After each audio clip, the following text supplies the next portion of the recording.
వసుదేవసుతం దేవం కంసచాణూరమర్దనం దేవకీ పరమానందం కృష్ణం వందే జగద్గురుం కృష్ణం వందే జగద్గురుం సర్వోపనిషదో గావ దోగ్ధా గోపాలనందన పార్థో వత్స సుధీర్భోక్త దుగ్ధం గీతామృతం మహత్తు దుగ్ధం గీతామృతం మహత్తు.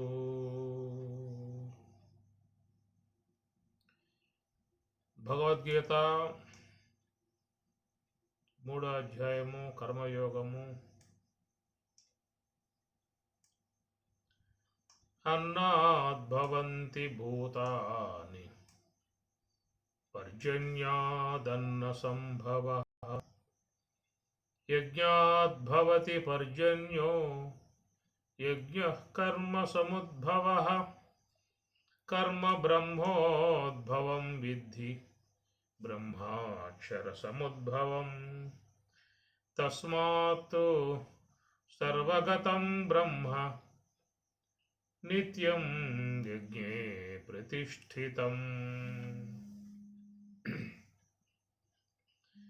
అన్నాత్ భవంతి భూతాని, అన్నాత్ అన్నం వలన భూతాని ప్రాణులు భవంతి పుడుచు ఉన్నవి. పర్జన్యాత్ అన్న సంభవ, పర్జన్యాత్ వర్షం వలన అన్న సంభవ, అన్నం అనేది సంభవ ఏర్పడుతూ ఉన్నది.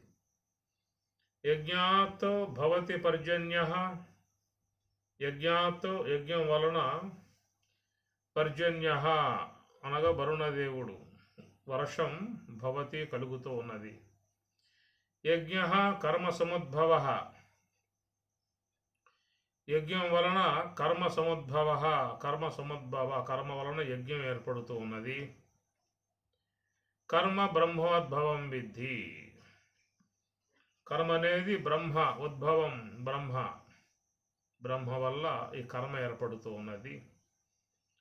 బ్రహ్మ అక్షరం సముద్భవ, అట్టి బ్రహ్మము, బ్రహ్మ అనేది అక్షర సముద్భవం, అక్షర తత్వం వలన ఉద్భవం ఏర్పడుతున్నదిగా విద్ధి తెలుసుకొనుము.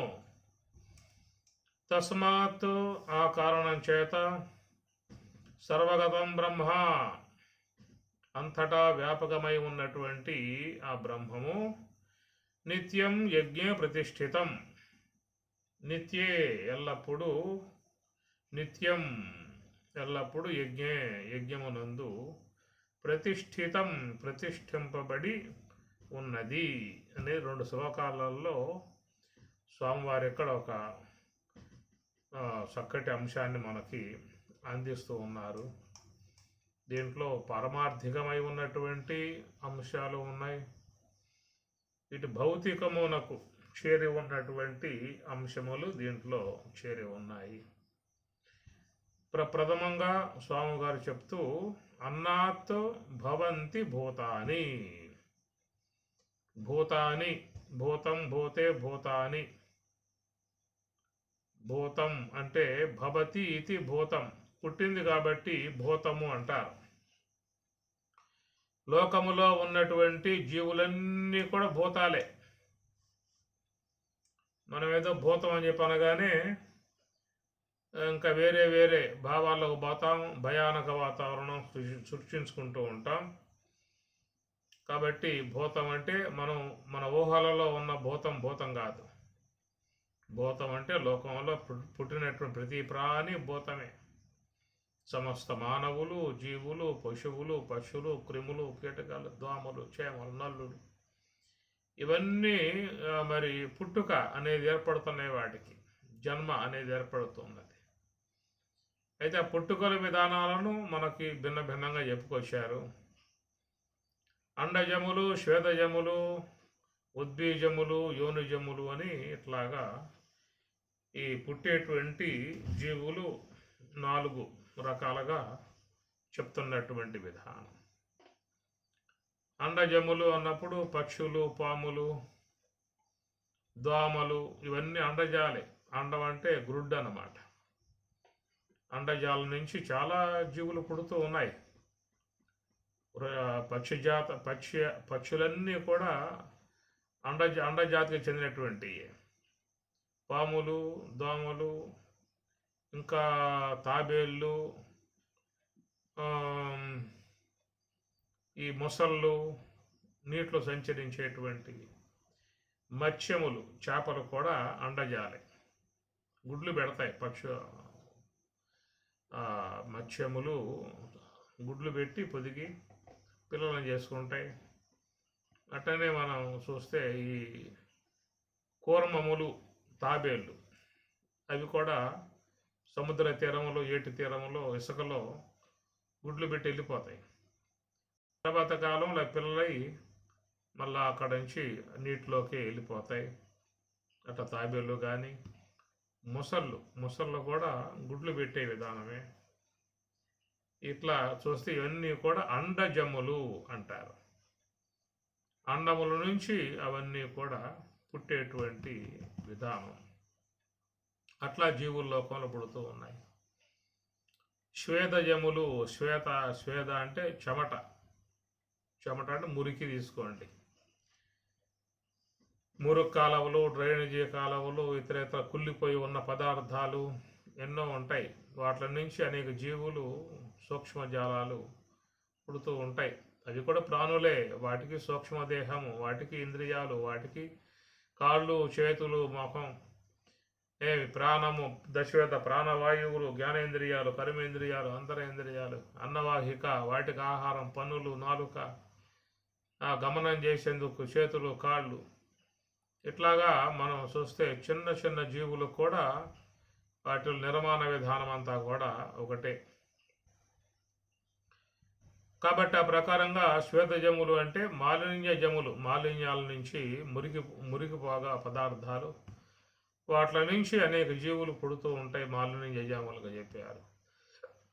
ఉద్బీజములు భూమిని చీల్చుకుంటూ పుడుతూ ఉంటాయి జీవులు చాలా. వాటిని ఉద్బీజములు అని చెప్పి అన్నారు. చివరిగా యోనిజములు అంటారు. అనగా మానవులు, ఇతర పశువులు, మురగములు ఇవన్నీ కూడా యోనిజములు. ఏనుగులు కానీ, గోవులు, పశువులు, అశ్వములు, మానవులు ఇవన్నీ కూడా యోనిజములు. యోని నుంచి జీవులు పుట్టుకొచ్చేటువంటి విధానము. ఈ ప్రకారంగా భవంతి భూతాని ప్రాణులు భవంతి పుడుతున్నటువంటి విధానము. తస్మాత్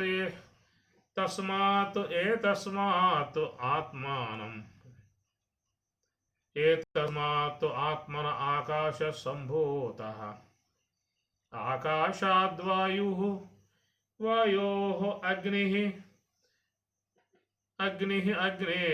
ఆపః అద్యః పృథివ్యాం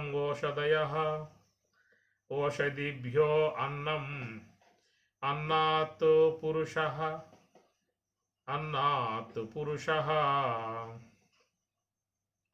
సహ వా ఏషః పురుషః అన్నరసమయః తస్య ఇదం ఏవ శిరః అయం దక్షిణపక్షః అయం ఉత్తరపక్షః అయం ఆత్మా ఇదం పుచ్చం ప్రతిష్ఠిత సహ వా ఏషః పురుషః అన్నరసమయః. సహ ఏషః పురుషః, పురుషుడు అన్నరసమయః. ఈ అన్నరసము నుంచే ఈ లోకంలో అందరూ కూడా ఒక ఆకృతి కలిగి విశ్వంలో కనపడే విధానంగా ఉన్నాం. ఈ అన్నం కనుక సహకరించకపోతే ఎవరు కూడా ఒకరినొకరు చూసుకునే అవకాశాలు లేవు. ఈ అన్నం యొక్క అనుగ్రహముతోనే మనం ఈనాడు విశ్వంలో ఒకరినొకరు చూసుకుంటూ, మాట్లాడుకుంటూ, పక్కపక్కన కూర్చుంటూ వ్యవహారం చేస్తున్నామంటే అది అన్నం యొక్క మహిమ అన్నారు.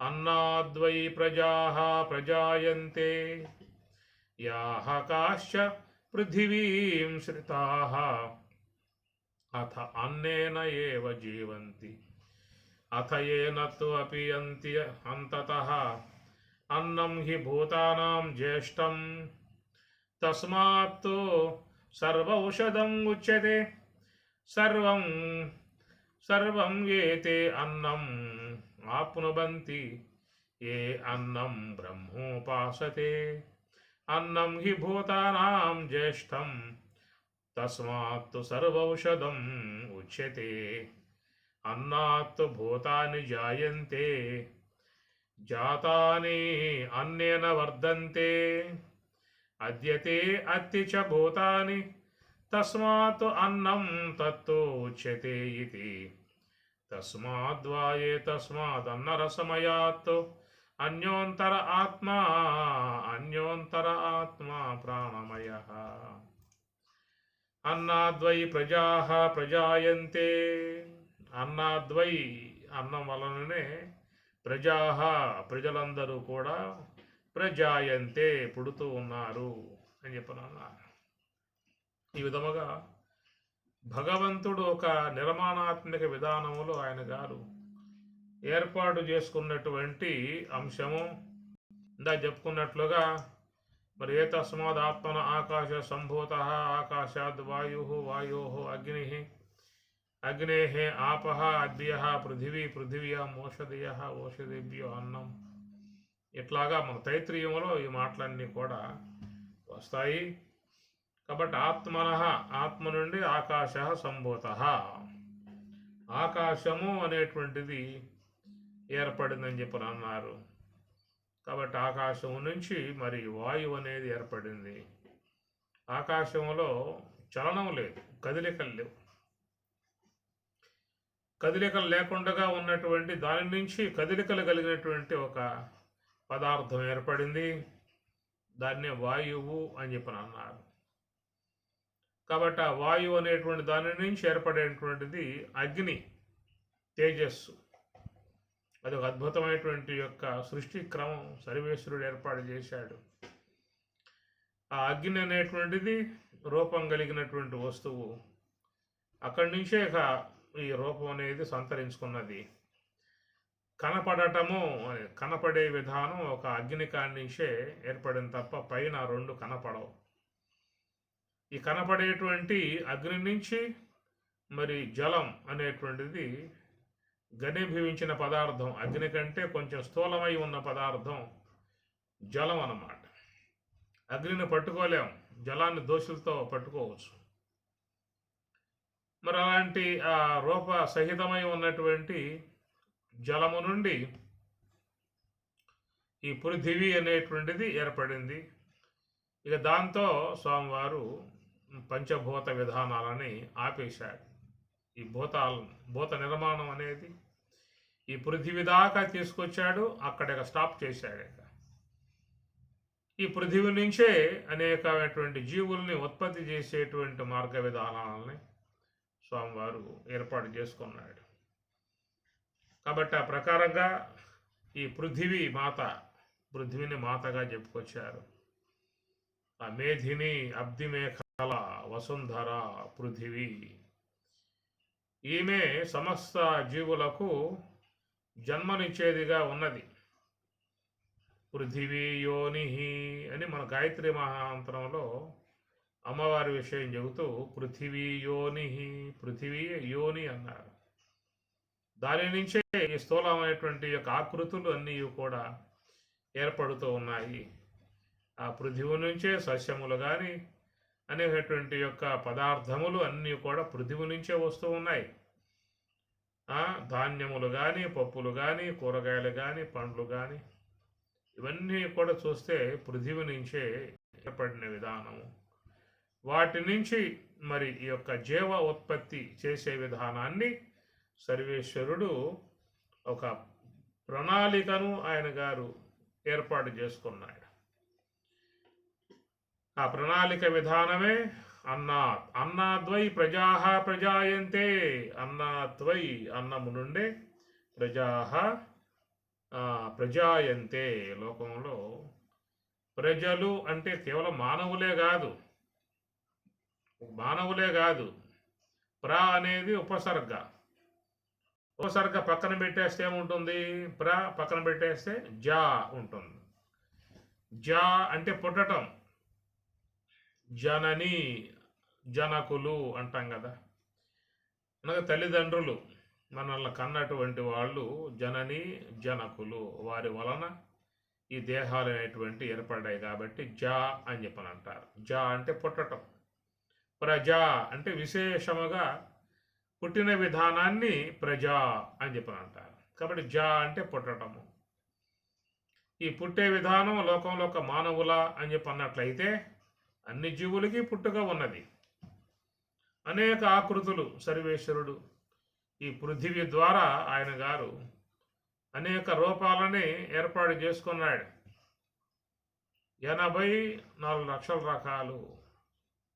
ఇన్ని రకాలైనటువంటి యొక్క జీవుల్ని ఉత్పత్తి చేసిన విధానం చూస్తే చాలా ఆశ్చర్యం గొలిపేటువంటి విధానం. ఒక జీవిలాగా మరొక జీవి ఉండదు. రకరకాలైనటువంటి యొక్క జీవులు, వాటి ఆకృతులు అన్నీ కూడా ఆయన గారు అద్భుతంగా చేసిన విధానము. ఎందుకు ఆయనకు అట్లా అనిపించింది? ఒక మానవున్నే సృష్టి చేయబోతుంది కదని చెప్పి అనుకోలేదు. అనేక ప్రాణులు, చిన్న చిన్న ప్రాణులు, పెద్ద పెద్ద ప్రాణులు, అసంఖ్యాకములుగా అనంతములుగా వెలువడే విధానముగా కొన్ని లక్షల కోట్ల సంఖ్య ఏది చెప్పే అవకాశాలు లేవు. నువ్వు ఎన్ని కోట్లు అన్నా కానీ అది కూడా చాలదు. ఇంకా కోట్ల కంటే పైన ఇంకా సంఖ్యలు ఉన్నాయి. పద్మము, అద్భుతము, ఇవి కొన్ని ఉన్నాయన్నమాట. అలాంటివి కూడా చాలవు. అట్లాగా మరి విశ్వంలో ఉన్నటువంటి జీవులు, సూక్ష్మ దేహము కలిగి ఉన్న జీవులు, వాటికి స్థూల దేహం అనేటువంటిది స్వామివారు ప్రసాదించిన విధానం. ఈ పృథివీ ద్వారా ఈ పార్థివ సంబంధమై ఉన్న ఆకృతులు, దేహములు కనుక నిర్మించి ఉండకపోతే ఇవన్నీ జీవులు కూడా కేవలం సూక్ష్మ దేహం వరకే పరిమితమై ఉండాల్సి వచ్చేది. ప్రతి ప్రాణి సూక్ష్మ దేహం కలిగి ఉంటుంది. ఆ సూక్ష్మ దేహం అనేది జీవుడితో అనుసంధానం కలిగి ఉంటుంది. కనుక జీవుడు అనబడేటువంటి వాడు ప్రధానంగా విడదీయరాని బంధం, వేరుబాటు కానటువంటి బంధం, అనుబంధం. ఈ సూక్ష్మ దేహం అది ఎప్పుడూ కూడా జీవుడితో పాటు ఉండాల్సిందే. ఎందుకంటే దాంట్లోనే సమాచారం అంతా ఉంటుంది. ఇంద్రియాలు ఇవన్నీ కూడా దాంట్లోనే, ప్రాణవాయువులు సూక్ష్మంగా ఉంటాయి. అట్లా జ్ఞానేంద్రియాలు, కర్మేంద్రియములు, అంతరేంద్రియములు ఇవన్నీ సూక్ష్మదేహంలో నిశ్శబ్దం చేయబడి ఉన్నటువంటివి. అదే ప్రకారంగా సూక్ష్మదేహములో మరి ఆ సంస్కారములు, పుణ్యపాప సంబంధమై ఉన్న సంస్కారాలన్నీ కూడా మీకు ఆ సూక్ష్మదేహంలోనే నిశ్శబ్దం చేయడం జరుగుతుంది. మనం జీవితంలో ఆచరించేటువంటి ఏ కర్మలైతే ఉన్నాయో ఆ కర్మల సంబంధమై ఉన్న పుణ్యపాపాలు ఎక్కడుంటాయి అనే విషయం వచ్చినట్లయితే అవి సూక్ష్మదేహములో ఉంటాయి. కొన్ని కారణదేహం ఉంది కదండి, దాంట్లో ఏమన్నా పెట్టుకోవచ్చు కదా కారణదేహంలో కొన్ని. ఏమి మేము కనుక ధనం సంపాదించుకుంటే ఆ యొక్క పెట్టెలో పెట్టుకుంటాం, బీరువాల్లో పెట్టుకుంటాం, అనేక దోషాల్లో పెట్టుకుంటాం, అరల్లో పెట్టుకుంటాం. ఇలాగా మేము పెట్టుకునే విధానం ఉంది కదా. అట్లాగా కొన్ని కర్మలు సూక్ష్మదేహంలో, కొన్ని కర్మలు కారణదేహంలో, కొన్ని కర్మలు మహాకారణంలో, కొన్ని కర్మలు స్థూలదేహంలో ఇట్లాగా సర్దుబాటు చేసుకునే అవకాశాలు ఉన్నాయా అని చెప్పి అన్నట్లయితే ఆ ప్రకారంగా మహాత్ములు చెప్పటం లేదు. ఎన్ని జన్మలుగా వచ్చేవాడివిగా ఉన్నా, ఎన్ని జన్మలుగా నువ్వు సంపాదించుకున్నటువంటి కర్మ అనేది ఉన్నా, ఆ మొత్తం కూడా నీకు సూక్ష్మదేహంలోనే పెట్టుకోవాల్సి ఉంటుంది. ఇది స్థూల దేహములో పెట్టే అవకాశం కాదు. ఒకవేళ మనం గనక సంపాదించుకున్నటువంటి పుణ్యపాప కర్మలు స్థూల దేహం వరకే పరిమితమై ఉన్నాయి, స్థూల దేహంలో మాత్రమే నిక్షిప్తం చేయబడి ఉన్నాయి, సూక్ష్మ దేహములోనే ఇమిడి ఉన్నాయి అని చెప్పుకున్నట్లయితే ఈ పాపపుణ్యాల విషయంలో ఎవరూ కూడా భయపడాల్సిన అవసరం ఉండదు. ఎందుకంటే స్థూల దేహంలో నిక్షిప్తం చేయబడ్డాయి కాబట్టి ఆ స్థూల దేహం వెళ్ళిపోతుంది. ప్రారంధమైతే ఆ స్థూల దేహం వెళ్ళిపోతుంది. అప్పుడు ఇక వాడు చేసినటువంటి కర్మలు అయితే ఉన్నాయో అవన్నీ కూడా స్థూల దేహంతో పాటే అన్నీ కూడా పోవాల్సి ఉంటుంది. ఇక స్థూల దేహాన్ని కొంతమంది దయాదులైతే ఆ కట్టెల్లో పెట్టి దహనం చేస్తారు.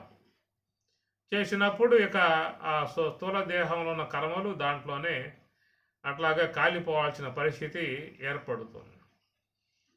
కాబట్టి ప్రకారముగా స్థూల దేహములో ఏ కర్మలు పెట్టే అవకాశాలు లేవు, ఏ గుణములు దాంట్లో ఉండవు.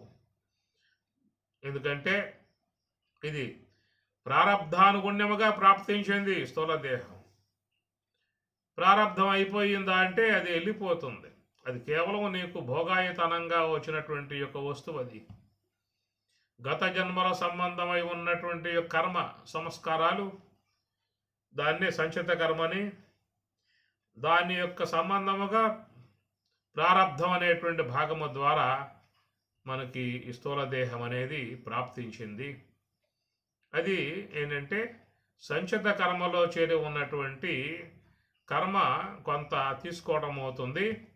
ఆ తీసుకున్నటువంటి కర్మనే ప్రారబ్ధ కర్మ అని చెప్పి అన్నారు. ఆరబ్ధం అంటే ప్రకర్షణ మిక్కుటముగా, ఆరబ్ధం అనగా ఆరంభింపబడింది, ఆరబ్ధం అనగా అది దేహరూపకముగా వచ్చింది. కనుక ఆ కర్మ ప్రారబ్ధం అంటే చెప్పనంటే ఈ దేహరూపముగా అది ఉన్నది కాబట్టి ఈ దేహము యొక్క దాని ద్వారా లోన ఉన్నటువంటి జీవుడు ప్రారబ్ధాన్ని ఈ సుఖరూపముగా దుఃఖరూపముగా అనుభవించే పరిస్థితి వానికి ఏర్పడింది. అందుచేత ఇక్కడ స్థూల దేహము అన్నప్పుడు కేవలం అది ప్రారబ్ధం యొక్క సంబంధమై ఉన్నటువంటి వస్తువు. ప్రారబ్ధం ఉన్నంత వరకే ఉంటుంది. ప్రారబ్ధం అయిపోయిందా అంటే ఇక ఈ స్థూల దేహం అనేటువంటిది పోతుంది, ఉండదు. ప్రారబ్ధం భోగతో నశ్యేత్ అని చెప్పి అన్నారు. ఇది ప్రారబ్ధం అనేది ఎంతవరకు ఉంటుంది, ఎంతకాలం ఉంటుంది అని చెప్పినట్లయితే ఏమి శతమానం భవతు శతాయుహు అన్నారు కదండి. మరి ఆ 100 ఏళ్ల కాలం పాటు ఈ ప్రారబ్ధం కొనసాగుతుందా అని చెప్పన్నట్లయితే ఈ ప్రారబ్ధం అనేది 100 ఏళ్ల కాలం ఉంటుందని చెప్పే అవకాశాలు కాదు. అందుచేత ఎంతవరకు ఉంటుందో ప్రారబ్ధం అంతవరకు లోకంలో ప్రాణి ఉండటం అవుతుంది తప్ప 100 ఏళ్ల కాలం ఉంటుందనే విషయంగా చెప్పే అవకాశం కాదు. కొంతమంది ప్రారబ్ధం చిన్నప్పుడే అయిపోవచ్చు, బాల్యములు అయిపోవచ్చు, యవనములు అయిపోవచ్చు, వృద్ధాప్య పర్యంతం దాకా ఉండి అయిపోవచ్చు, చెప్పలేం. కాబట్టి ఎవరెవరి ప్రారబ్ధం ఎప్పుడైపోతుందో అప్పుడు ఆ దేహాన్ని విడిచి జీవుడు ప్రయాణం చేయాల్సి ఉంటుంది అని ప్రకారంగా మరి చూసినట్టే సంచిత కర్మ అనేటువంటిది ఉండే భాగము సూక్ష్మదేహమే తప్ప స్థూల దేహం కాదు.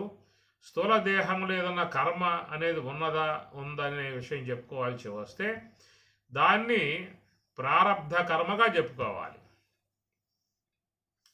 స్థూల దేహం యొక్క సంబంధమై ఉన్న ఏదైనా కర్మ అనేది చెప్పుకోవాల్సి వస్తే దాన్ని ప్రారబ్ధ కర్మ చెప్పుకోవాల్సి వస్తుంది. ఆ ప్రారబ్ధమే అది స్టార్ట్ అయ్యింది అనగా అది ఇక నా వ్యవహారంలోకి వచ్చేసింది, నా జీవునికి అనుభవంలోకి వచ్చేసింది అన్నమాట. దాని ద్వారా మరి అతడు ఈ దేహము ద్వారా అనేక రకాలైనటువంటి బాధలు కానీ, దుఃఖాలు కానీ, సమస్యలు కానీ, సుఖములు కానీ అనేక రకాలుగా ఈ దేహం ద్వారా పొందాల్సి ఉంటుంది. కాబట్టి ఈ కర్మ అనేది స్థూల దేహములో ఉందని చెప్పుకోవాల్సి వస్తే కేవలం ప్రారబ్ధ కర్మ వరకే చెప్పుకోవాలి. ఇక మిగతా సంచిత కర్మ అనేది కనుక చూసినట్లయితే అది సూక్ష్మ దేహములో మాత్రమే ఉంటుంది. కారణ దేహములో ఏం చెప్పే అవకాశాలు లేవు. కారణ దేహం అనేది ఆ పృచగాత్మ ఉపాధిగా ఉండి ఆ పృచగాత్మకు జీవభావన కలగజేసేదిగా ఉందే తప్ప ఈ సంపాదించుకున్న కర్మంతా కూడా ఈ సూక్ష్మ దేహమునందే నిక్షిప్తం చేయటం అనేది జరుగుతుంది. దాని నిమిత్తముగా సర్వేశ్వరుడు కూడా ఈ సూక్ష్మ దేహాన్ని ఆకాశాంశముతో నిర్మాణం చేశాడు. ఆకాశో వ్యవకాశస్య ఆకాశో వ్యవకాశ ఆకాశం వ్యాప్తం చేయత్తు ఆకాశస్య గుణశబ్ద నిశ్శబ్దో బ్రహ్మం వచ్చేదే. కాబట్టి ఆకాశం అనేది ఏంటంటే అవకాశస్య ఆకాశం అవకాశం ఇస్తుంది,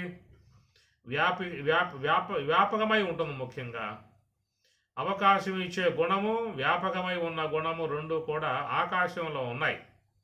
ఆకాశో వ్యవకాశస్య ఆకాశం వ్యాపితం చేయత్తు అన్నారు. కాబట్టి ఆకాశం వ్యాపకమై ఉన్నది, ఆకాశం అవకాశాన్ని ఇచ్చేదిగా ఉన్నది. ఇలాంటి గుణాలు దాంట్లో స్వాభావికముగా చేరి ఉన్నాయి. కాబట్టి అలాంటి ఆకాశం యొక్క అంశముతో ఈ సూక్ష్మదేహం అనేటువంటిది మనకు నిర్మాణం చేసి ఇవ్వటం కారణంగా అది నిండదు. సూక్ష్మదేహం అంత కర్మ మనం పెట్టుకున్నా కానీ అది నిండదు, అది ఖాళీ ఉంటుంది. అందుచేత ఈ ప్రకారముగా మరి ఆ సూక్ష్మదేహం అనేటువంటిది సర్వేశ్వరుడు జీవులకు ఆయన గారు ప్రసాదించిన విధానం ఏంటంటే ఆకాశాంశముతో అది నిర్మింపబడి ఆ సూక్ష్మదేహం అనేటువంటిది ఇవ్వటం కారణంగా దాంట్లో ఎంత కర్మ పెట్టుకున్నా కానీ అది నిండదు. ఆకాశం ఎట్లా నిండదో అట్లా సూక్ష్మదేహం మనస్సు అంతఃకరణం కూడా నిండని విధానము ఆకాశాంశంతో ఏర్పడింది గనుక గమనించాల్సిన అంశం ఇవన్నీ కూడా. కాబట్టి అనేక జన్మలుగా వస్తూ ఉన్నాను, అనేక జన్మలుగా వచ్చేటువంటి యొక్క నేను ఎన్నెన్నో కర్మలు ఆచరిస్తూ వస్తూ ఉన్నాను. వాటి సంబంధమై ఉన్నటువంటి కర్మల యొక్క సంబంధమై ఉన్నటువంటి ఏ పుణ్యపాపాలు అయితే ఉన్నాయో అవన్నీ ఎక్కడయ్యా దేంట్లో పడతాయి అని చెప్పి అనుకోమాకండి. ఎంత పెట్టినా కానీ ఆ కర్మ ఇంకా ఖాళీ లోపల ఉండే విధానమే ఉంటుంది. కాబట్టి ఈ ప్రకారంగా మనం జీవితంలో సంపాదించుకునేటువంటి ఈ కర్మ అనేటువంటిదంతా కూడా మరి అంతఃకరణముగా చెప్పేటువంటి సూక్ష్మదేహము దాంట్లో ఉంటాయి. అనగా జీవులకు స్థూలదేహము, సూక్ష్మదేహము, కారణదేహము, మహాకారణము అని ఈ 4 చెప్పే విధానం ఉంటుంది. సకల జీవులకి ఉంటాయి, ఒక మానవులకే కాదు, సకల జీవులకి ఉంటాయి 4. అనగా స్థూలదేహము, సూక్ష్మదేహము, కారణదేహము, మహాకారణము అనేటువంటి ఈ 4 ఉంటాయి అన్నమాట. అయితే స్థూలదేహం అనేది ఏం చెప్పుకున్నామంటే మరి ఆ సూక్ష్మదేహములో చేరి ఉన్న సంచిత కర్మానుగుణ్యముగా ఈ దేహాలు అనేటువంటివి ఏర్పడుతూ ఉన్నాయి. కనుక దేహాలు ఏర్పడటానికి స్వామివారు చేసిన పని ఏమిటంటే అన్నాద్వై ప్రజాయంతే. కాబట్టి అన్నాద్వై అన్నము దాన్ని ఆసరాగా చేసుకుని ప్రజాయంతే సమస్త జీవుల్ని ఆయన గారు ఏర్పాటు చేస్తున్నాడనేటువంటి మాట మనకి తైత్రీయంలో చెప్పేటువంటి అంశం. అది భగవద్గీతలో కూడా అన్నాత్ భవంతి భూతాని అనే మాటకి మీకు తైత్రీయం ప్రామాణికంగా చెప్పుకొస్తున్నటువంటి అంశము. ఈ ప్రకారంగా మరి ఈ స్థూల దేహము అనేది అంతవరకు అని చెప్పానంటే అది కేవలం మరి ఆ సూక్ష్మ దేహములో మనం పెట్టుకున్నటువంటి ఏ కర్మలైతే ఉన్నాయో ఆ కర్మలను అనుభవించడానికి యోగ్యముగా ఉన్నటువంటి వస్తువుగా మనకి ఇది సర్వేశ్వరుడు శరీరాన్ని ప్రసాదింపజేశాడు అన్నారు. అది అందువల్ల గత జన్మల కర్మ సంబంధముగా ఏర్పడ్డటువంటిది ఈ స్థూల దేహం. కాబట్టి ఈ స్థూల దేహముతో జీవితంలో మానవులు మరి చక్కటి భోగములను అనుభవించడానికి యోగ్యముగా అన్నారు. అందువల్ల దీని స్థూల దేహాన్ని భోగ శరీరము అన్నారు. దాని ద్వారా ఈ యొక్క విశ్వంలో ఏదైనా అనుభవించే అవకాశాలు ఉన్నాయి. అదే కనుక సూక్ష్మదేహంగా ఉంటే కేవలం ఆ జీవుడు మరి కంటి కనపడకుండా అవ్యక్తముగా ఎక్కడో ఉంటాడు. వానికి కేవలం సూక్ష్మదేహం అనేటువంటిది మాత్రమే ఉన్నది. ఆ సూక్ష్మదేహం అని చెప్పి నేను చెప్పుకున్నా, జ్ఞానేంద్రియాలు, కర్మేంద్రియములు, అంతరేంద్రియాలు, ప్రాణవాయువులు మొత్తం కలుపుకొని ఆ సూక్ష్మదేహం అనేటువంటిది ఉంటుంది. కాబట్టి దానికి వ్యవహారం అనేటువంటిది లేదు, కేవలం ఎక్కడో ఉన్నది, ఎక్కడో ఉంటుంది.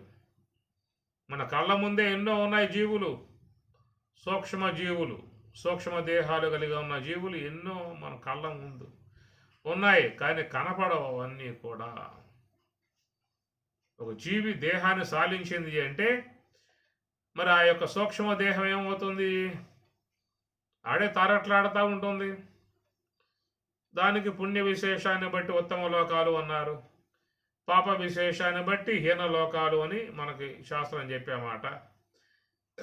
కాబట్టి మన కళ్ళ ముందే తారాట్లాడుతూ ఉన్నటువంటి జీవులై ఉన్నా కానీ అవి మన కనపడవు. అందువల్ల వాటిని సూక్ష్మ దేహములు అన్నారు. అవి కూడా దేహమే, దేహమే అని చెప్పనంటే దానికి వృద్ధి క్షయములు ఉన్నాయి.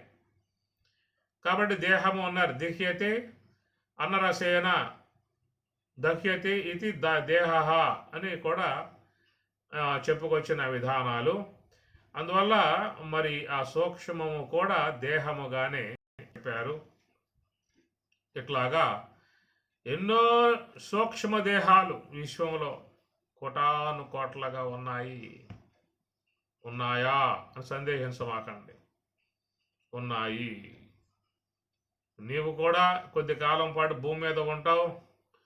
ప్రారంధం అయిపోయిందా అంటే ఈ శరీరాన్ని సాలించి ప్రయాణం చేయాల్సి ఉంటుంది. ప్రతి ఒక్కరికి ఉన్నది ప్రయాణం.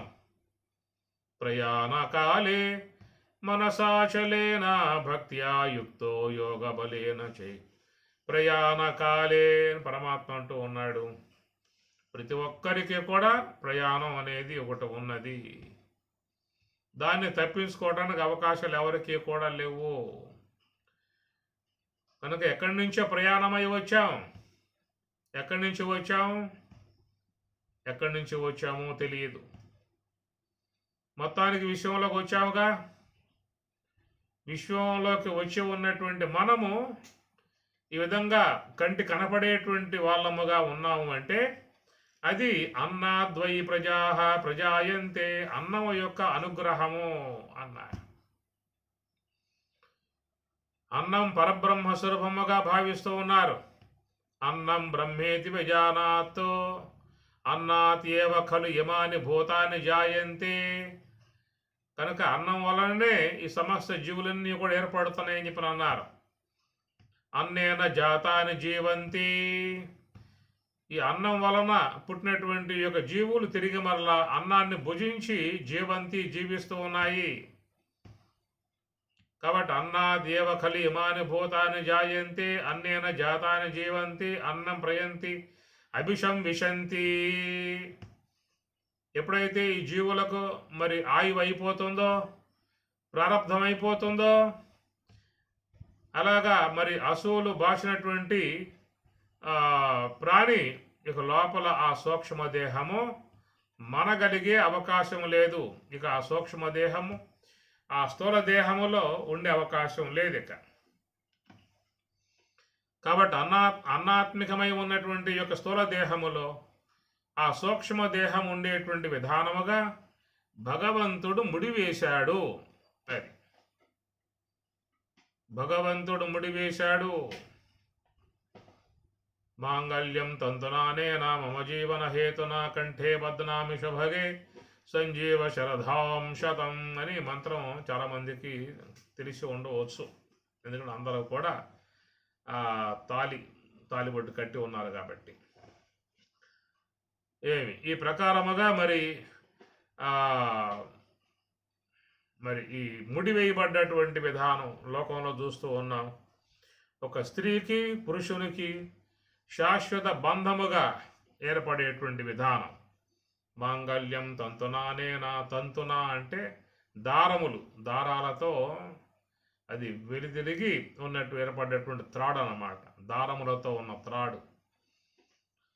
ఏమి ఈ త్రాడుతో మరి కంఠే బద్నామి సుభగే సంజీవ జీవించుము అని ఇట్లాగా ఒక వైదిక మంత్రం పారమార్థిక అంశాలతో చేరి ఉన్నటువంటి భాగము నుండి మనకు అది వినిపిస్తూ ఉన్నటువంటి విధానము, దాంతో ఒక అనుబంధం అనేది ఇరువురికి ఏర్పడుతుందని చెప్పేసి అని ఎప్పుడైతే మరి ఆ త్రాడు అనేది తెగిపోతుందో ఇక అమంగళ విధానము అని చెప్పనే విధాయిక అలాగా మనం లోకంలో చూస్తూ ఉంటాము. కాబట్టి ప్రకారంగా లోన ఈ స్థూల దేహం అనబడేటువంటి స్త్రీకి లోపల భరించేటువంటి భర్తగా ఉన్నటువంటి సూక్ష్మదేహముతో చేరి ఉన్నటువంటి జీవుడు అని చెప్పుకుందాము. కాబట్టి లోపల ఉన్నటువంటి యొక్క సూక్ష్మదేహం, ఆ సూక్ష్మదేహానికి ఈ స్థూల దేహానికి భగవంతుడు వేసినటువంటి ముడి, అది సహజముగా ఏర్పడ్డటువంటి ముడి. మాంగళ్యం తంతనా నేను మమ జీవన హేతునా కంటే బద్నామి శుభగే సంజీవ శరధాం శతం అనే మంత్రంలో చూసినట్లయితే మరి ఆ ప్రకారముగా ఆ ముడి వేయబడ్డటువంటి విధానము మరి భగవంతుడే రెండింటికి ముడి వేశాడు. ఏమిటా ముడి అంటే ఆ సూత్రాత్మ, ప్రాణాత్మ. ఈ ప్రాణమే మరి రెండింటికి ముడి వేయబడ్డటువంటి యొక్క త్రాడు. ఈ శ్వాస అనే త్రాడుతో భగవంతుడు ఈ స్థూల దేహానికి సూక్ష్మ దేహానికి ముడి వేశాడు. అది ఇదే మూడు ముళ్ళ బంధం అని చెప్పిన అన్నారు. మూడు ముళ్ళు అంటే బహికుంభకము, అంతఃకుంభకము, సహజ కుంభకం అని మూడు ఉంటాయి. మనకి శ్వాసకు మూడు ఉంటాయి ముళ్ళు, మూడు కుంభకాలు ఉన్నాయి. బహికుంభకము అని, అంతఃకుంభకము అని, సహజ కుంభకం మూడు ఉంటాయి. ఈ మూడు ముళ్ళతో భగవంతుడేసినటువంటి ముడి కనుక ఆ ముడి ఉన్నంత వరకు, ఈ శ్వాస ఆడే అంతవరకు ఈ సూక్ష్మ దేహముతో ఉన్న జీవుడు ఈ దేహముతో అనుసంధానం కలిగి ఉండే అవకాశం ఉన్నది. అది ఆ ముడి ఉన్నంత వరకే. త్రాడు తెగిందా ఇక ఈ సూక్ష్మదేహం ప్రయాణం చేస్తుంది. శని పోవటము అంటారు కదా. శని అంటే పైకి లెగిసి పోయాడు. శని అంటే ఈ దేహము నుండి నిష్క్రమించి ఆయన గారు కాస్త వెళ్ళిపోయాడు అనే మాట. శని పోవటము. కాబట్టి ఆ ప్రకారంగా మరి ఈ అద్భుతముగా ఉన్నటువంటి లోపల సూక్ష్మదేహం చెప్పుకున్నాం కదా. మరి ఆ సూక్ష్మదేహమే అన్ని సమాచారాలన్నీ కూడా ఇముడ్చుకొని ఉన్నది. చెప్పుకున్నట్లుగా ఈ సంచిత కర్మ అనేది స్థూల దేహములో ఉండదు, కారణదేహములో ఉండదు, మహాకారణములో ఉండదు, అటనే ఆత్మలో కూడా ఉండదు. ఆత్మ దేని ఉండదు, ఆత్మ దేనిని కూడా చేరదు. దాంట్లో ఏమీ కూడా ప్రవేశించే అవకాశాలు లేవు.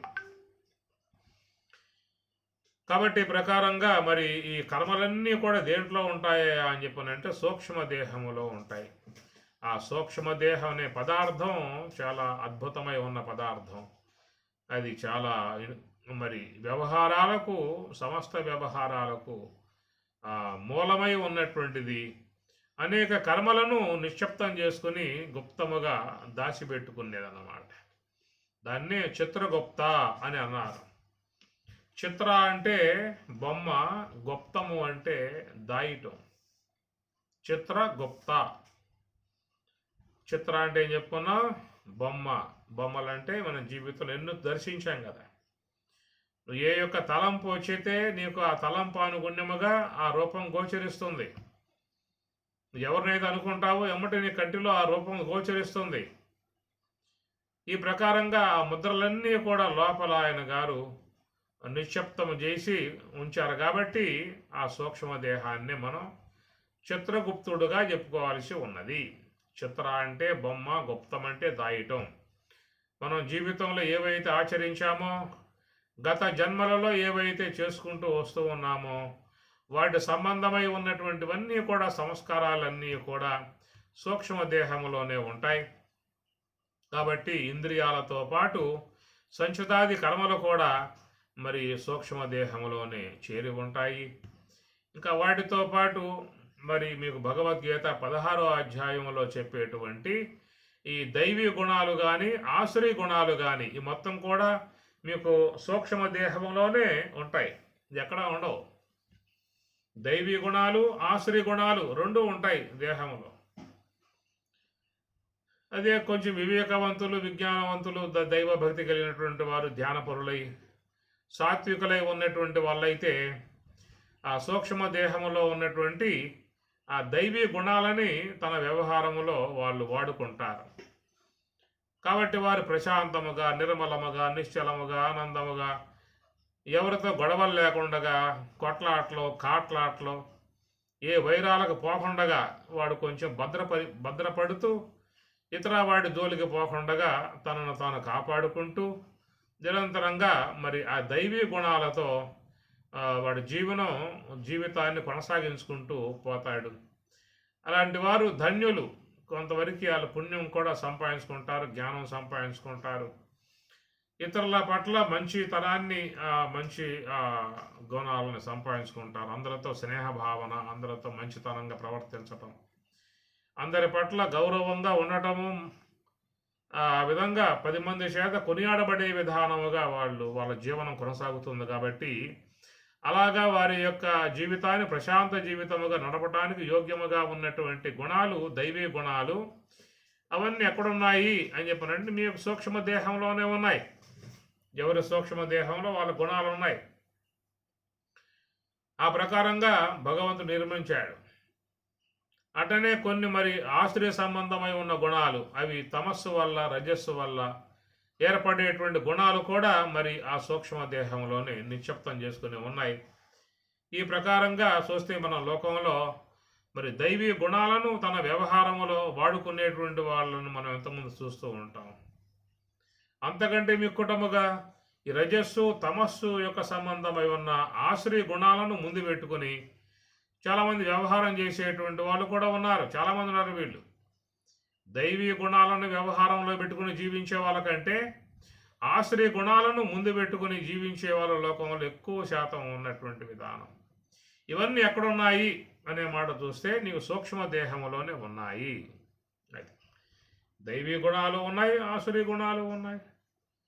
కాబట్టి మనం మన యొక్క వివేకముతో మన యొక్క నేర్పరితనముతో మనం ఆ యొక్క ఆసురీ సంబంధమైన గుణాల జోలికి పోకుండగా దైవీ సంబంధమై ఉన్న గుణాలను మనం వాటిలను తీసుకుని వాటితో వ్యవహరించినట్లయితే మన జీవితంలో మంచి జరుగుతుంది, పుణ్యం ప్రాప్తిస్తుంది, జ్ఞానం ప్రాప్తిస్తుంది, మహాత్ముల ఆశ్రయం లభిస్తుంది. ఇవన్నీ కూడా ఈ దైవీ గుణాల వల్ల ఏర్పడే విధానం కనుక ఈ రెండు కూడా చూస్తే ఈ సూక్ష్మ దేహమునందే అన్నీ కూడా చేరి ఉన్నాయి అనేటువంటి మాట. ఇప్పుడు చెప్పుకున్నట్లుగా మరి ఆ సూక్ష్మ దేహములో ఇంద్రియాలు అనగా జ్ఞానేంద్రియాలు, కర్మేంద్రియములు, అంతరేంద్రియాలు, ప్రాణవాయువులు ఇవే కాకుండా అనేక జన్మల యొక్క సంబంధమై ఉన్నటువంటి యొక్క సంస్కారములు ప్రధానంగా దాంట్లో చేరి ఉన్నటువంటి విధానములు. అట్లనే మరి ఇప్పుడు చెప్పుకున్నట్లుగా దైవీ గుణాలు ఆశ్రయ గుణాలు ఇవి కూడా మరి ఆ సూక్ష్మ దేహంలోనే చేరి ఉన్నటువంటి విధానము.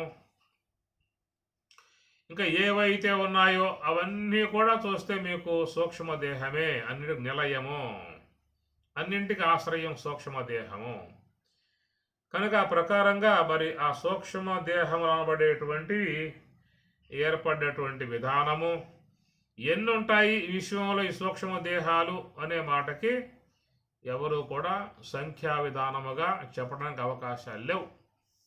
కొన్ని లక్షల కోట్ల కోట్ల కోట్ల ఏం చెప్పే అవకాశాలు కాదు. అన్ని విధాయకాలుగా ఏర్పడి ఉన్నటువంటి సూక్ష్మ దేహాలు మరి అసంఖ్యాకములుగా అనంతాకాశంలో అనంత విశ్వములో ఏర్పడి ఉన్నటువంటి సూక్ష్మ దేహాలు మరి అన్నీ కూడా మరణానంతరం అవి కూడా వేరే వేరే లోకాలకి ప్రయాణం చేస్తాయి అనేటువంటి మాటలు మనకి శాస్త్రాలు బోధిస్తూ ఉన్నాయి. ఏమి ఆ శరీరం వదిలిన తర్వాత ఆ యొక్క సూక్ష్మ దేహాలు గల జీవులు ఈ పుణ్యపాపాలను అనుసరించి ఆయా లోకాలకు, హీన లోకాలుగా ఉత్తమ లోకాలు కావచ్చు, ఆ ప్రకారంగా ప్రయాణమై పోతాయని చెప్పనే మాట మనకి పురాణాలలో, వేదములో వాటిల్లో వస్తూ ఉన్నది.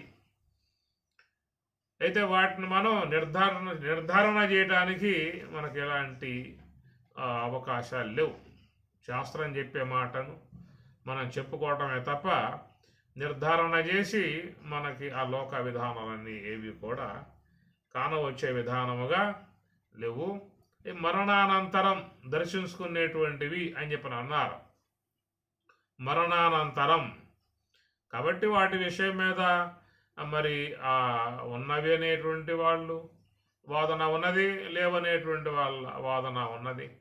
ఉందనేటువంటి వాళ్ళ వాదనకు ఆశ్రయం ఏమిటంటే ఈ పురాణములు, భారత భాగవతాదులు, ఇంకా వేదము యొక్క పూర్వ భాగము, ఇవన్నీ కూడా ఈ ఉత్తమమై ఉన్నటువంటి యొక్క లోకాలు ఉన్నవనేటువంటి విషయాన్ని ప్రతిపాదన చేస్తూ ఉన్నాయి. కాబట్టి ఏ లోకాలు ఉన్నాయి, ఎక్కడెక్కడ ఉన్నాయి అనే విషయాలన్నీ కూడా మరణానంతరం దేహము విడిచిన తర్వాతనే వాటి యొక్క సంబంధమై ఉన్నటువంటి ఊసు తప్ప ఈ శరీరం ఉన్నప్పుడు వాటి గురించిన విషయాన్ని సమాచారం స్వీకరించడమే కానీ దర్శించటానికి, పోవటానికి అవకాశాలు మాత్రం లేవు అని చెప్పుకోవచ్చు. ఏమి సశరీరముతో వేరే లోకాలకు పోవాలని కదా త్రిశంకుడు ప్రయత్నం చేసింది. చనిపోయిన తర్వాత పోతామనే విషయం లోకలందరూ చెబుతూ ఉన్నారు. చనిపోయిన తర్వాత పోతామో పోమో తెలియదు. కాబట్టి బతికొండంగానే నేను చూసుకునేటువంటి యొక్క ఉద్దేశం ఉన్నది. నన్ను సశరీరముతో మీరు చెప్పేటువంటి ఆ ఉత్తమ లోకానికి పంపండి అనే విధానంగా వాడు ప్రాధేయపడ్డాడు. ముందుగా వశిష్ఠుడిని ఆశ్రయించాడు. ఆశ్రయిస్తే అతను మందలించాడు, నాయనా అది మంచి పని కాదు, వేరే లోకాలకు పోవాలనేటువంటి తలంపు మానుకో. ఆ లోకాలకు పోవాలంటే అది సూక్ష్మ దేహంతో పోవడానికి సాధ్యమవుతుందే తప్ప ఈ స్థూల దేహముతో పోయే అవకాశంగా కాదు. అందుచేత సత్కర్మలు ఆచరించు, యజ్ఞయాగాదులు ఆచరించు, ఆ పుణ్యాన్ని బాగా చక్కగా సంపాదించుకుని దేహానంతరం, మరణానంతరం నీవు ఆ సూక్ష్మ దేహంతో చేరుకునే అవకాశమే తప్ప బతికొండగానే ఈ స్థూల దేహంతో పోవటానికి ఎలాంటి యొక్క అవకాశాలు లేవు అని చెప్పి మందలించాడు. వాడు మండు పట్టి గట్టిగా వశిష్ఠుణ్ణి ప్రాధేయపడ్డాడు, అడిగాడు. దాంతో ఆయన కోపం వచ్చి, నువ్వు ఏ యొక్క దేహంతో పోవాలనేటువంటి నీచభావం ఉన్నదో దాన్ని అనుసరించి నువ్వు చండాలత్వాన్ని పొందుదువుగాక అని చెప్పని ఆయన శపిస్తాడు. మనకు రామాయణంలో వచ్చేటువంటి అంశము. ఆ తర్వాత మళ్ళా మరి విశ్వామిత్రులను ఆశ్రయించడం, విశ్వామిత్రుల వారు తన తపస్సు మొత్తం దారబోసి వానికి స్వర్గలోకానికి పోయే విధానంగా ఏర్పాటు చేయటము. స్వర్గలోకానికి వస్తూ ఉంటే సశరీరముతో మరి ఆ లోకవాసులు అది భరించలేక, ఇది పార్థివ సంబంధ దేహం కాబట్టి మట్టి దేహము, ఇలాంటి విధాయకాలు ఉన్న దేహం కనుక అలాంటి ఆ దేహం గల పురుషుడు వస్తూ ఉంటే వాళ్ళు వాడిని కిందకు నెట్టి పారేశారు. ఆ పని నెట్టేసినప్పుడు వాడు మరి కింద పడిపోతూ ఆర్తనాదం చేస్తే అప్పుడు మళ్ళీ విశ్వామిత్రుల వారు ఏదో తపస్సు మొత్తం దారబోసి, నీకు ఆ స్వర్గం అవసరం లేదు, నేనే స్వర్గం సృష్టిస్తున్నా అని చెప్పేసి అని ఇచ్చినట్లుగా అది త్రిశంక స్వర్గంగా మనం లోకంలో చెప్పుకుంటున్నటువంటి విధానము. సరే, ఏది ఏమైనా ఇతర లోకాల యొక్క సంబంధమై ఉన్న గమనము సూక్ష్మదేహం వరకు మాత్రమే ప్రవేశం తప్ప ఈ పార్థివ సంబంధమై ఉన్నటువంటి యొక్క దేహముతో పోవటము అనేటువంటి విషయముగా మాత్రం మనకి కనపడటం లేదు. కాబట్టి ప్రకారముగా మరి ఆ సూక్ష్మదేహం అనేది అసలు ఉన్నదా అండి అనేది కూడా ఒక డౌటే. ఎట్లయితే లోకాలు ఉన్నాయా, దేవతలు ఉన్నారా అన్న విషయంలో ఎట్లయితే సందేహాస్పదంగా కనబడుతున్నదో అదే ప్రకారంగా మనం చెప్పుకునేటువంటి విధానములో ఈ పార్థివ దేహము, ఫిజికల్ దేహము, స్థూల దేహం అనేటువంటి విధానం అందరికీ అనుభవంలో ఉన్న విధానమే. కాబట్టి ఇది లేని విషయం ఎవరో కూడా చెప్పడానికి అవకాశాలు లేవు. ఈ పార్థివ సంబంధమై ఉన్న అనగా అన్న రసము చేత ఏర్పడినటువంటి ఏ స్థూల దేహం ఉన్నదో ఆ స్థూల దేహం యొక్క ఆకృతి మనం దర్శించుకుంటూ ఉన్నాం. కాబట్టి ఇది లేదు అనేటువంటి మాటగా మాత్రం అంతగా ఎవరో కూడా చెప్పడానికి సాహసించరు. కానీ మరి దాని లోపల ఒక సూక్ష్మ దేహం ఉందనేటువంటి ఏ మాట అయితే ఉన్నదో ఈ సూక్ష్మ దేహం కాడ మాత్రం అందరికీ కూడా డౌట్ ఉన్నది. అసలు ఉందా లేదా సూక్ష్మ దేహము అనేటువంటి యొక్క విధానము. కాబట్టి శాస్త్రములు మాత్రం మనకి సూక్ష్మ దేహం అనేటువంటిది ఉన్నది. కాబట్టి దాని వ్యవహార కారణంగానే నీవు లోకంలో సంచారం చేసే అవకాశము కలిగింది. ఎవరి యొక్క మరి స్థూల దేహములో ఆ సూక్ష్మ దేహం అనేటువంటిది నిష్క్రమించిందో ఏమి మనం చూస్తూ ఉంటాం. లోకంలో చనిపోయారు అంటూ ఉంటారు కదా. అనగా మరి ఈ కరచరణాదులతో వ్యవహారములు చేసినటువంటి లోన మరొక కంటి కనపడకుండా ఒక శక్తి ఆత్మికమై ఉన్నటువంటి సూక్ష్మముగా ఉన్నటువంటి లోపల ఇన్నర్ బాడీ అన్నారు సూక్ష్మ దేహము. అది ఉండబట్టే మనం లోక వ్యవహారాలు చేస్తూ ఉన్నాం, మాట్లాడుతూ ఉన్నాం, తింటూ ఉన్నాం, వింటూ ఉన్నాం, వస్తూ ఉన్నాం, పోతూ ఉన్నాం. ఈ దేహము ఇన్ని విధాయకాలుగా వ్యవహరిస్తుందని చెప్పనంటే దాని కారణం చెప్పేది సూక్ష్మదేహము అన్నారు. ఈ సూక్ష్మదేహం అనేటువంటిది మనం అనుభవం గౌరవపూర్వకంగా చూడాలని చెప్పి అన్నట్లయితే మరి రాత్రి సమయంలో నిద్ర అనేటువంటి ఒక ఉపకరణాన్ని తీసుకుని దాని ద్వారా ఈ సూక్ష్మదేహాన్ని మనం వేరు చేస్తూ ఉన్నాం. ఈ స్థూల దేహము నుండి సూక్ష్మదేహాన్ని వేరు చేస్తూ ఉన్నాం. ఆ వేరు చేయబడ్డటువంటి విధానమే నీకు నిద్రా సమయంలో ఆ స్థూల దేహం యొక్క క్రియలు అనేటువంటి ఏవి కూడా ఉండే అవకాశాలు లేవు. కేవలం జడాత్మికముగా పడి ఉంటుంది. కానీ లోపల మాత్రం వ్యవహారం ఉంటుంది. ఏమిటా వ్యవహారం అంటే అక్కడ ఒక లోకం, దాని ప్రాతిభాషిక లోకం అన్నారు. అక్కడ కూడా మరి అనేకమైనటువంటి సంతతి, భార్య, బిడ్డలు, స్నేహితులు, బంధువులు, ఇండ్లు, వాకిళ్ళు ఇవన్నీ కూడా ఆడ ఉన్నాయి.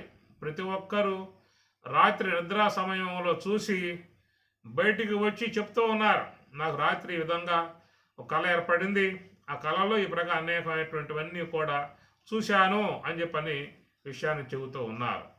అవన్నీ చూశాను అని చెబుతున్నావు అని చెప్పనంటే మరి ఈ స్థూల దేహముతో అనుభవాన్ని పొంది చెబుతూ ఉన్నావా, లేక సూక్ష్మ దేహముతో అనుభవాన్ని పొంది చెబుతూ ఉన్నావని ప్రశ్న వేసుకోండి మీరే.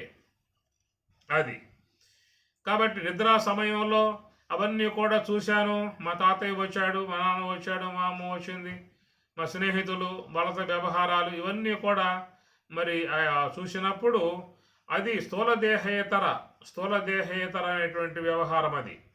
ఎందుకంటే స్థూల దేహం పార్థివ దేహం ఇది భూమి మీద అట్లా పడిపోయింది, జడమై ఉన్నది. దానికి చేతులు ఆడటం లేదు, కాళ్ళు ఆడటం లేదు, కన్నులు చూడటం లేదు, చెవులు వినటం లేదు, ఏ వ్యవహారం లేదు, కేవలం బొమ్మలా పడిపోయి ఉన్నది. మరి స్థూల దేహం పడిపోయినా కానీ మరి లోపల వ్యవహారం ఉంది కదా. ఆ వ్యవహారం దేనివల్ల ఏర్పడుతున్నది అనే విషయం చూసినప్పుడు దాన్నే సూక్ష్మదేహము అన్నారు. కాబట్టి దీన్ని బట్టి సూక్ష్మదేహం అనేది ఉందా లేదనే విషయాన్ని ఎవరికి వారు నిర్ధారణ చేసుకోవచ్చు. అది కాబట్టి ఏ యొక్క దేహం పార్థివ దేహం యొక్క సంబంధం లేకుండానే లోపల వ్యవహారం చేసుకుంటూ ఉన్నావు. ఎట్లయితే ఈ స్థూల దేహంతో సంబంధం పడి చేతులతో కాళ్ళతో నడుస్తూ తీసుకుని ఇచ్చుకుంటూ కంటితో చూస్తూ చెవులతో వింటూ ఇతరులతో మాట్లాడుతూ స్నేహితులు, బంధువులు, మిత్రులు, పుత్రులు, పౌత్రులు ఇట్లా అనేకమైనటువంటి యొక్క వాళ్ళతో సంబంధం పడి ఎట్లా వ్యవహరిస్తూ ఉన్నావో ఈ వ్యవహారమే నీకు నిద్రా సమయంలో కూడా అక్కడ ఉన్నది. మరి అక్కడ చేసిన వ్యవహారం ఎవరు? అక్కడ చేసిన వ్యవహారం కూడా ఈ స్థూల దేహమేనా? కాబట్టి ఆ స్థూల దేహం పడిపోయింది కదా. స్థూల దేహం జడమైన తర్వాతే నీకు అనుభవం వస్తుందే తప్ప స్థూల దేహం జడం కాకుండా నీకు అనుభవం రాదు. స్థూల దేహం జడం కాకపోతే దాన్ని జాగ్రత్త అవస్థ అంటారు. కాబట్టి జాగ్రత్త అవస్థ అనేటువంటిది ఏంటంటే ఈ పార్థివ దేహం స్థూల దేహంతో సంబంధం పడి వ్యవహరించే విధానం కాబట్టి నిద్రా సమయంలో ఈ స్థూల దేహం ఏం చేస్తుందయ్యా అంటే నిశ్చేష్టయ్యి ఏ క్రియలు లేకుండా పడిపోయి ఉన్నది. కానీ లోపల మాత్రం వ్యవహారం ఉన్నది. ఆ లోపల ఉన్న వ్యవహారాన్ని బట్టి మనం చూసినట్లయితే అదే సూక్ష్మదేహము అనే మాట. దాన్ని బట్టి ఈ సూక్ష్మదేహం అనేది ఉన్నదా లేదా అనే విషయాన్ని దీన్ని బట్టి మనం గమనించుకోవచ్చు.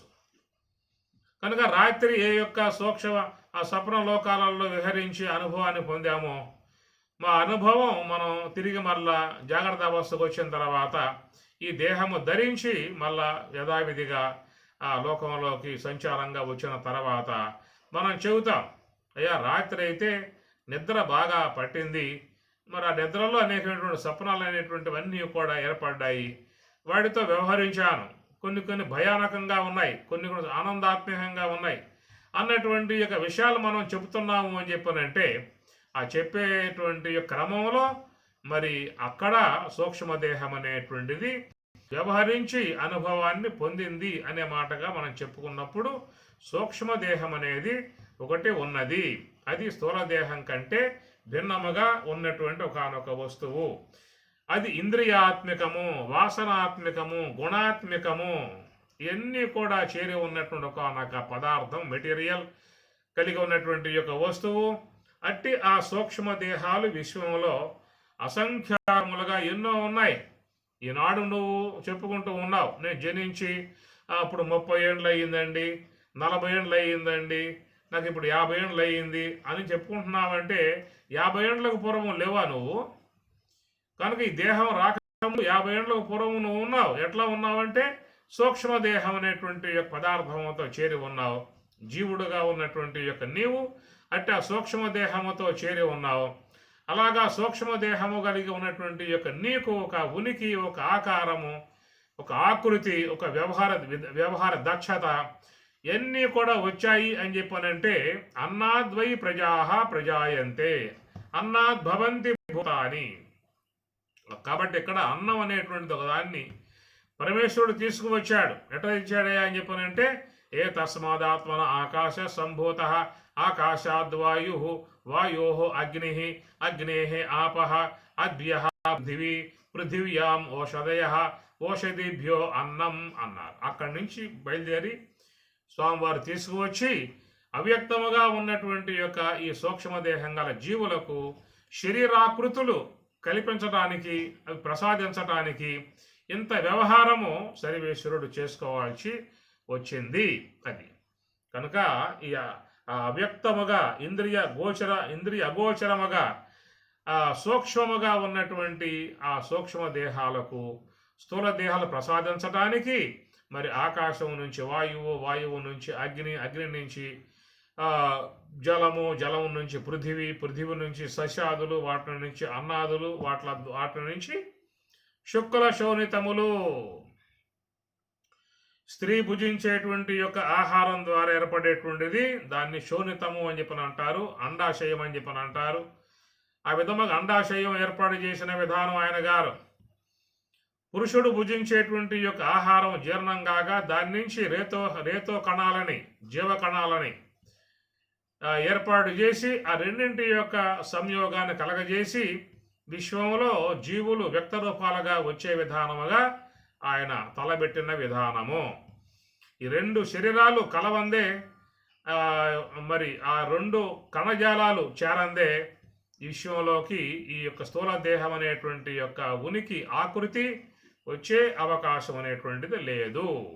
అది ఈ ప్రకారంగా ఈ విషయాల మీద మనకి శాస్త్రాలన్నీ కూడా బోధించుకొచ్చేటువంటి యొక్క విధానము. తస్మై సహోవాచ ప్రజాకామో వై ప్రజాపతి ఏషః తపః అతప్యత సతః తప్త్వా మిథునం ఉత్పాదయతే రయించ ప్రాణంచ అని మనకి ప్రశ్నోపనిషత్తులో పిప్పలాద్ భగవానులు వారు కూడా ఇదే మాటలో చెప్పుకొస్తూ ఉన్నారు.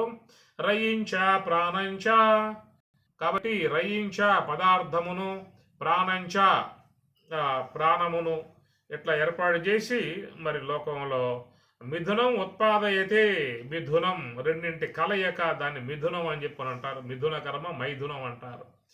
ఆ రెండింటి యొక్క కలయిక ద్వారా మరి ఈ శరీరంలో ఉత్పన్నమైనటువంటి యొక్క రేతో కణాలని, అనగా జీవ కణాలని, వీర్య కణాలని అండాశయంగా ఏర్పడ్డటువంటి యొక్క దాని యందు నిశ్శబ్దం చేసి ఈ లోకంలోకి ఈ యొక్క ఆకృతులు రావడం అనేటువంటి విధానాలని సర్వేశ్వరుడు ఏర్పాటు చేసేటటువంటి యొక్క అంశము. కాబట్టి ఈనాడు మనం ఏ యొక్క ఆకృతి ఆకారం కలిగి విషయంలోకి వచ్చామో అది కొద్ది కాలం మాత్రమే ఉండే విధానం తప్ప ఇది శాశ్వతముగా ఉండే అవకాశం కాదు. అదే సూక్ష్మదేహం అయితే శాశ్వతంగా ఉంటుంది, దానికి ఎలాంటి విధానం లేదు, భద్రత కలిగి ఉన్నది. స్థూలదేహం మాత్రం కొద్ది కాలం పాటు మాత్రమే మనగలిగేటువంటి విధానము. అలాగా ప్రాప్తించేటువంటి యొక్క శరీరము యొక్క విధానం ద్వారా చక్కటి పారమార్థిక ప్రయోజనము కానీ, వ్యావహారిక సంబంధమై ఉన్న ప్రయోజనం కానీ, ఈ రెండింటినీ కూడా వివేకవంతులై ఉన్నటువంటి వారు చక్కగా అది ఉన్నప్పుడే దాన్ని వినియోగింపజేసుకుని పొందే విధానం ఉంటుంది. దాన్ని నిర్లక్ష్యం చేసి దానిని కాస్త మరి వచ్చినటువంటి దానిని నిరుపయోగం చేసుకునేటువంటి వాళ్ళు జీవిత కాలంలో బాధపడే పరిస్థితి కూడా ఏర్పడుతుంది.